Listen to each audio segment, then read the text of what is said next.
धम्म भूमि श्रेष्ठ जीवन के लिए एक आंदोलन।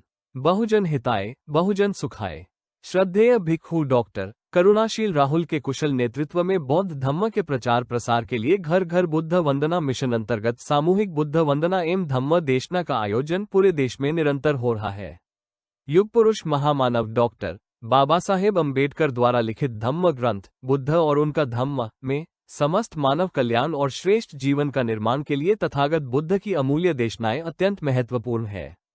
श्रद्धेय भिक्खु डॉक्टर करुणाशील राहुल द्वारा इस धम्म ग्रंथ की महत्वपूर्ण देशना अवश्य सुने।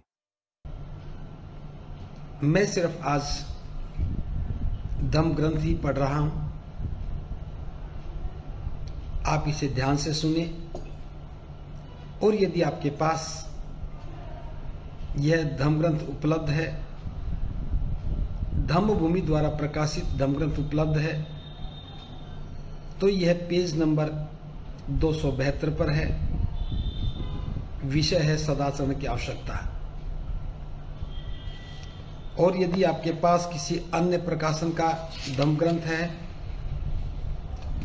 तो अभी आप इसे खंड 4 में इसे देख सकते हैं। तो सर्वप्रथम हमें धम्म ग्रंथ को शुरू करने से पूर्व बोलना है, परम श्रद्धेय बाबा साहब डॉक्टर अंबेडकर द्वारा लिखित विश्व का सर्वश्रेष्ठ धम्म ग्रंथ बुद्ध और उनका धम्म खंड 4 भाग 4 सदाचरण की आवश्यकता।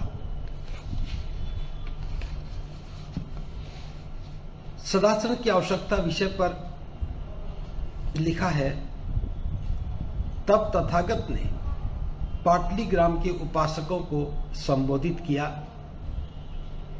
गृहपतियों, दुष्ट तथा दुराचारी मनुष्य को ये परिणाम भुगतने पड़ते हैं। दुष्ट तथा दुराचारी मनुष्य को प्रमाद के कारण बहुत हानि उठानी पड़ती है, फिर उसका अपयश होता है जो उसे दुनिया की नजरों में गिराकर बदनाम कर देता है। वह किसी भी संगति में जाए, चाहे वह उपासक परिषद हो, चाहे उपासिका परिषद हो, अथवा भिक्षु परिषद हो, चाहे भिक्षुणी परिषद हो, वह उसमें बहुत संकोच से जाता है और लज्जित हो जाता है। वह निर्भय नहीं होता। यह तीसरी हानि है। फिर मरते समय उसे मानसिक शांति नहीं होती, वह मरण काल में दुखी रहता है। यह चौथी हानि है। गृहपतियों, दुष्ट तथा दुराचारी मनुष्य को ये परिणाम भुगतने पड़ते हैं। गृहपतियों, अब उन लाभों का विचार करो जो सदाचारी तथा गुणवान मनुष्य को प्राप्त होते हैं।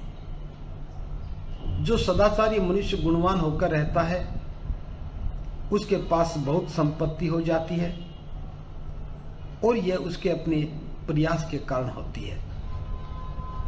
तब उसका सुयश फैल जाता है, हर जगह वह सम्मानित होता है।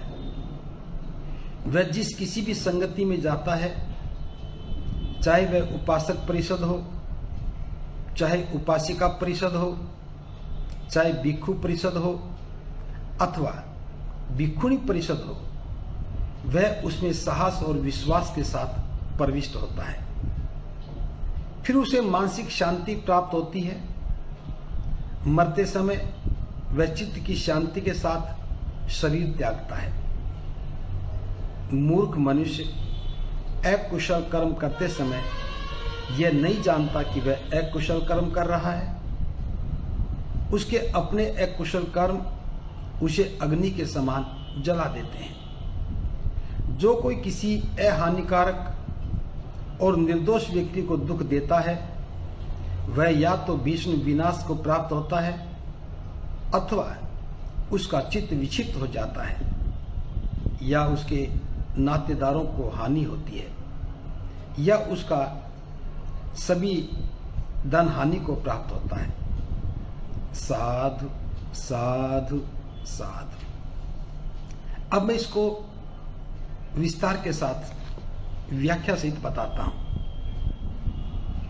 एक बार तथागत पाटलीग्राम के उपासकों को संबोधित कर रहे थे।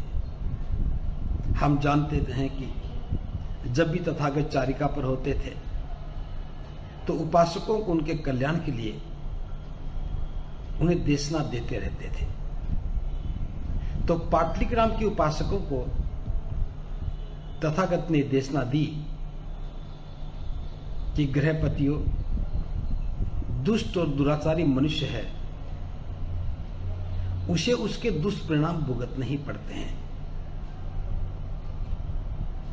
अक्सर लोग ये जानते हैं क्योंकि जो दिखता है उसे ही हम देखते हैं।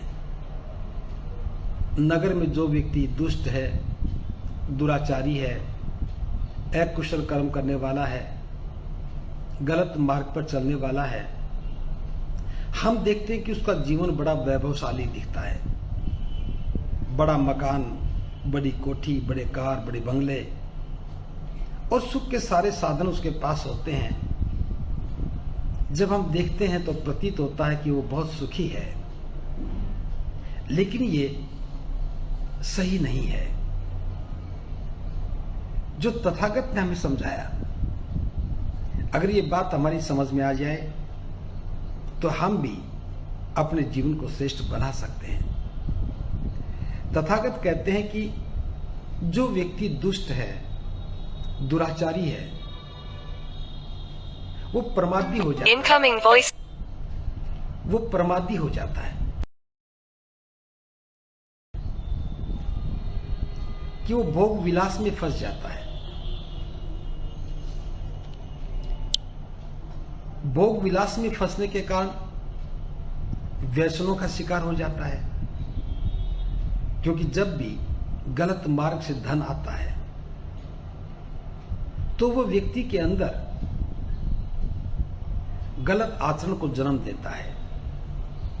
अपने आप को प्रभावशाली दिखाने के लिए, समाज में अपनी प्रतिष्ठा को स्थापित करने के लिए, ये बताने के लिए मैं धनवान हूं, ये बताने के लिए कि मैं सभी वस्तुओं को भोग करता हूं, वह सबसे पहले व्यसनों को स्वीकार करता है।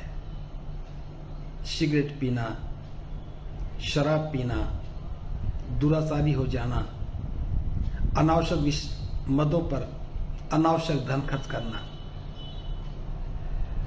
इस भोग विलास के जीवन से के कारण उसे बहुत हानि उठानी पड़ती है, क्योंकि बहुत सारा धन व्यर्थ में खर्च हो जाता है। अभी अकेला शराब पीता है, फिर दो मित्र बैठने लगते हैं, फिर ज्यादा लोगों के बीच में बैठता है, तो हर बार धन का खर्च बढ़ता जाता है। पहले घर में बैठ के पीता था, अब बड़े महंगे होटल में पीता है। पहले पी के सो ही जाता था, अब पीने के बाद व्यसनों में और फंस जाता है। तो इस प्रकार से उसको धन की बड़ी हानि उठानी पड़ती है, संपत्ति की हानि उठानी पड़ती है। जो भी व्यक्ति व्यसनग्रस्त हो जाता है, प्रमादी हो जाता है, भोग विलास में फंस जाता है, उसकी संपत्ति क्षीण होने लगती है, उसकी संपत्ति कम होने लग जाती है। इसी भोग विलास के कारण, इसी दुराचरण के कारण, इन्हीं दुष्कर्मों के कारण उसका अपयश होता है। अपयश का अर्थ है कि लोगों की नजर में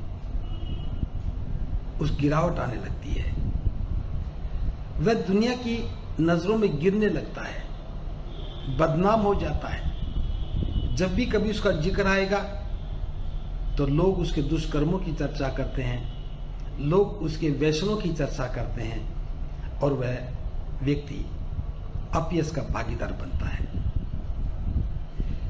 यह दूसरी हानि है।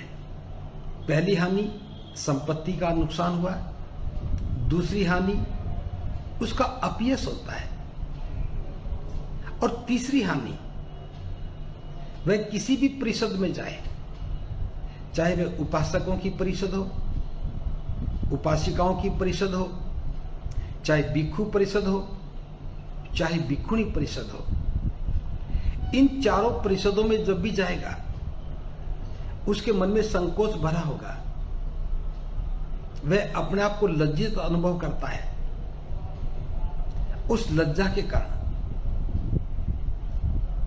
वह निर्भय नहीं रहता है, संकोच से मन भर जाता है। तो लज्जित होना,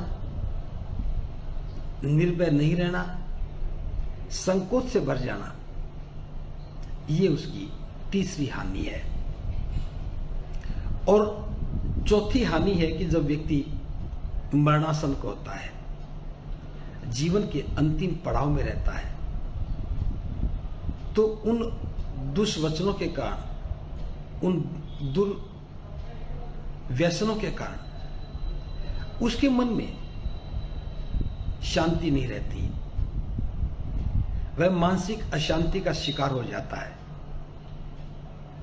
और चैन से मर भी नहीं पाता है।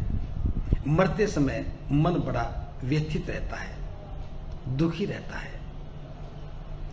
मन का शांत हो जाना, दुखी होना, ये चौथी हानि है। तो एक बहुत ही स्पष्ट संदेश तथागत ने दिया कि जो व्यक्ति दुराचारी है, जो व्यक्ति दुष्ट है, उसके जीवन में चार हानि होती हैं। अपने प्रमाद के कारण वह संपत्ति को गवा देता है। उसकी पहली हानि है, प्रमाद के कारण, दुष्कर्मों के कारण उसका अपयश होता है, बदनाम हो जाता है। ये दूसरी हानि है। वो किसी भी परिषद में जाए, जहां भी जाए, वह लज्जित अनुभव करता है, निर्भय नहीं रहता है। ये उसकी चौथी हानि है, तीसरी हानि है। और मरने से पूर्व वह मानसिक प्रताड़ना का शिकार रहता है, मानसिक रूप से वह अशांत होता है, दुखी रहता है। ये चौथी हानि है। तो ये दुष्ट व्यक्ति या दुष्कर्मों के प्रभाव तथागत ने बताए। इसके विपरीत तथागत कहते हैं, जो कोई व्यक्ति सदाचारी है, गुणवान है, हमें उस पर भी विचार करना चाहिए। अब जो व्यक्ति सदाचारी है, गुणवान है, उसके लिए सबसे पहले उसकी संपत्ति बढ़ती रहती है। क्योंकि जो सदाचारी है, सदाचरण वाला है, वो कभी प्रमादी नहीं होता, वह व्यसनों का शिकार नहीं होता। व्यसनों के कारण ही संपत्ति का नुकसान हो रहा था। यहां गुणवान है, शीलवान है, इसलिए धन को व्यर्थ खर्च करने का कोई मार्ग ही नहीं रहता। संपत्ति निरंतर बढ़ती रहती है। तो पहला लाभ हो गया, उसकी संपत्ति का संवर्धन होता है, उसकी संपत्ति बढ़ती है। दूसरा, क्योंकि जीवन मापदंडों पर जीता है, शीलवान है, सदाचारी है, इसलिए श्रेष्ठ जीवन के मार्ग पर चलता है। इसी बात के कारण उसका यश बढ़ जाता है, वह यशस्वी हो जाता है, उसका सम्मान बढ़ता है। हमें ध्यान रखना चाहिए, जो व्यक्ति सदाचारी है वही सम्मानित होता है। सदाचारी व्यक्ति में स्वबल होता है, उसका मनोबल बड़ा ऊंचा रहता है। जहां भी उसकी चर्चा होगी, उसके सदाचरण की चर्चा होगी। तो ये दूसरा लाभ है कि उसका यश बढ़ जाता है। फिर वह चाहे किसी भी परिषद में जाए, उपासक परिषद में जाए, उपासिका परिषद में जाए, भिक्षु परिषद में जाए या भिक्षुणी परिषद में जाए, जहां भी जाता है वह साहस और विश्वास के साथ जाता है। वह निर्भय होकर के जाता है। उसका साहस ऊंचे मनोबल का प्रतीक होता है। अपने ऊंचे मनोबल के साथ जब जाता है विश्वास के साथ जाता है, तब उसका सम्मान और बढ़ जाता है। यह तीसरा लाभ है। और जीवन पर्यंत सदाचरण के व्यवहार से दुष्कर्म कभी नहीं किए, कभी प्रमादी नहीं रहा। अप्रमादी होने के कारण कोई अकुशल कर्म नहीं किया, निरंतर कुशल कर्मों का संपादन किया। इन सब कामों के प्रभाव से मन प्रसन्नचित रहता है। जब व्यक्ति मृत्यु को प्राप्त होने वाला होता है, तब भी उसका मन प्रसन्नचित रहता है, शांत रहता है, सोचता है कि मैं जीवन यात्रा पूरी करके जा रहा हूं। खुशी है कि मैंने कोई अकुशल कर्म नहीं किया, मेरी जीवन यात्रा निर्दोष रही, मेरी जीवन यात्रा ने किसी को दुख नहीं दिया। इस बात की खुशी रहती है, मन प्रसन्नचित रहता है और इसी प्रसन्नचित मन के साथ वह अंतिम सांस लेता है। तो हम समझ सकते हैं कि एक जीवन जो दुराचरण से भरा है, एक जीवन जो दुष्टता में भरा है, उसके जीवन में 4 प्रकार की हानियां होती हैं। और दूसरा जीवन जो व्यक्ति सदाचारी है, गुणवान है, शीलवान है, उसके जीवन में 4 लाभ होते हैं। इसे तथागत कहते हैं कि जो मूर्ख व्यक्ति है वह अकुशल कर्म करते हुए जानता ही नहीं कि वह अकुशल कर्म कर रहा है। अगर यह होश हो कि वह अकुशल कर्म कर रहा है तो कभी भी नहीं करेगा। उसकी मूर्खता कि वह अकुशल कर्म कर रहा है।